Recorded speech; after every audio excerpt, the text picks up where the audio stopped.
Os sãos não precisam de médico. Livro de Aguinaldo Paviani, pelo espírito Benedita Pimentel. Capítulo 17. O difícil recomeço.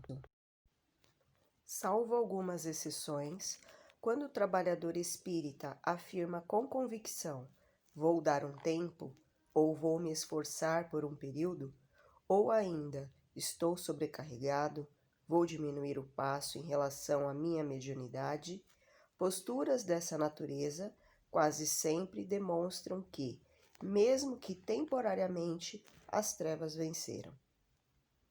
É inegável que conseguiram atingir o objetivo. Se o médium que se dedica diuturnamente ao serviço no bem e por essa razão ganha a proteção da espiritualidade amiga, ainda assim é perseguido pelos espíritos inferiores, imaginem se ele diminui o passo ou decide por não ter maiores compromissos com a casa espírita. Ao trabalhador que cede à influência negativa e para de trabalhar no bem por um tempo, o recomeço se torna muito mais difícil. Nada, portanto, justifica o afastamento dos compromissos assumidos na espiritualidade.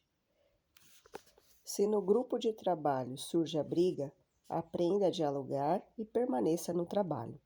Se o dirigente do centro só sabe mandar, treine a sua humildade aprendendo a obedecer e permaneça no trabalho.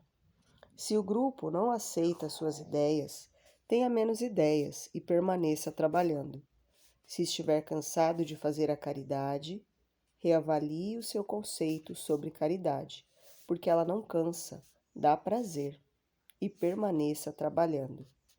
Se tiver dificuldade em se relacionar, lembre-se da alteridade e permaneça no trabalho. Se houver muita intriga e divergências no grupo em que trabalha, lembre-se de que, infelizmente, viver em sociedade é uma dificuldade do ser humano. Por isso, em todo agrupamento será assim. Além do que, é um motivo a mais para ficar e ajudar a resolver os problemas. Fique e permaneça no trabalho. Se ninguém lhe dá valor naquilo que faz, lembre-se de que o mais importante é a sua intenção, sem falar ainda que Deus a tudo vê. Então persista trabalhando no bem. Se os compromissos profissionais lhe tomam muito tempo, lembre-se de que, se o pão material é importante, o pão espiritual é imprescindível. Lembre-se disso e prossiga trabalhando.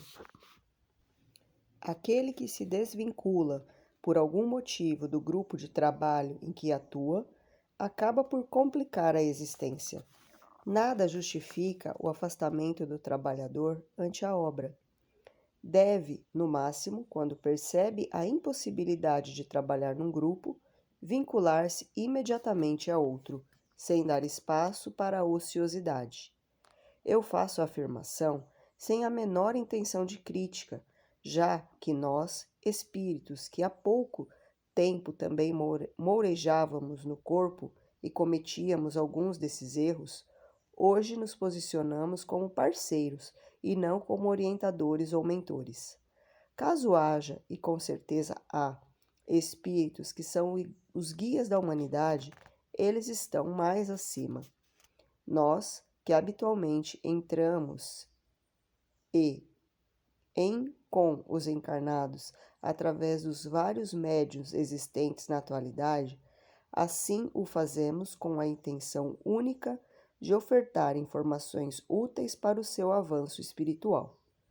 Somos espíritos que habitamos as regiões que em quase nada se diferenciam da dimensão terrena, e estamos, coloco a palavra no plural, porque é uma preocupação generalizada, preocupados com as rivalidades e os desentendimentos cada vez mais comuns nos meios espíritas. Muitas vezes, o próprio comportamento, digamos, não cristão de muitos adeptos do espiritismo, acaba afugentando indivíduos que estão vindo de outras religiões, mas que acabam se assustando com o que encontram no seio do movimento espírita. Estou dizendo o que vejo na condição de ceareira espírita desencarnada, e o que vejo são muitos benfeitores espirituais optando mais por trabalharem junto a católicos e evangélicos do que entre os que se identificam espíritas. Não que nesses núcleos religiosos não haja problemas.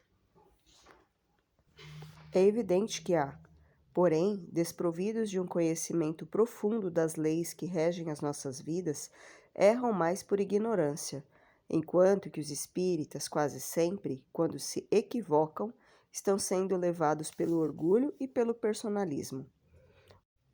Uma vez mais lhe digo, a palavra de ordem é união.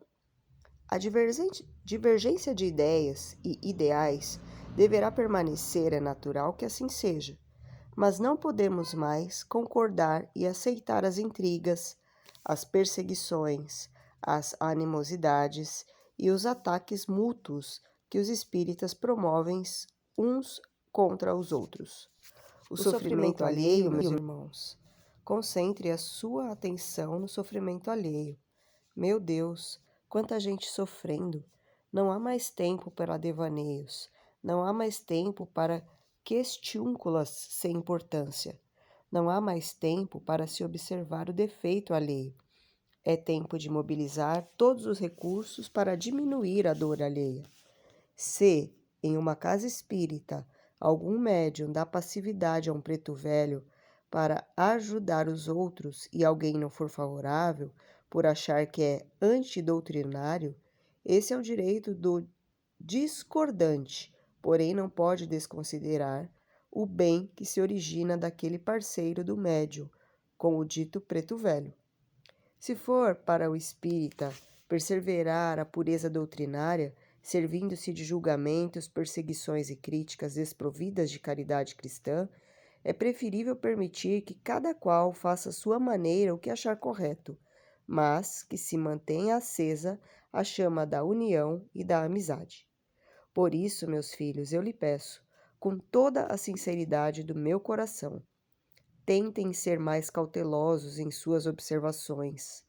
Sejam mais indulgentes na avaliação da conduta alheia. Não se preocupem tanto com os rumos que esse ou aquele dá à instituição que preside. Preocupem-se mais com os rumos que tem dado à sua própria encarnação. Eliminem de uma vez por todas os ciúmes dentro das casas espíritas. Há espaço para todos e cada qual tem sua importância. Em hipótese alguma, acredite que o seu afastamento do movimento espírita por uma ou outra dimensão é melhor caminho, porque não é.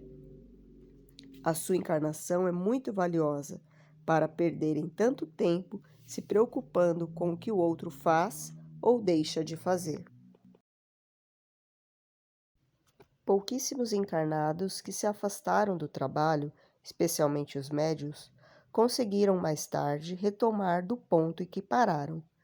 Digo tudo isso porque, quem sabe, minhas palavras consigam sensibilizar muitos corações aflitos que perderam o entusiasmo de doar-se ao serviço humilde de servir. Chega de prepotência, o momento pede humildade. Chega de melindres, o momento pede compreensão. Chega de regulamentos, o momento pede amor. Queridos amigos, fiquei encantada com a leitura desse livro e esse trecho me impressionou demais pelos ensinamentos que ele nos traz. Por isso resolvi compartilhar com vocês dessa maneira simples, mas que espero que seja rica para todos. Um grande abraço.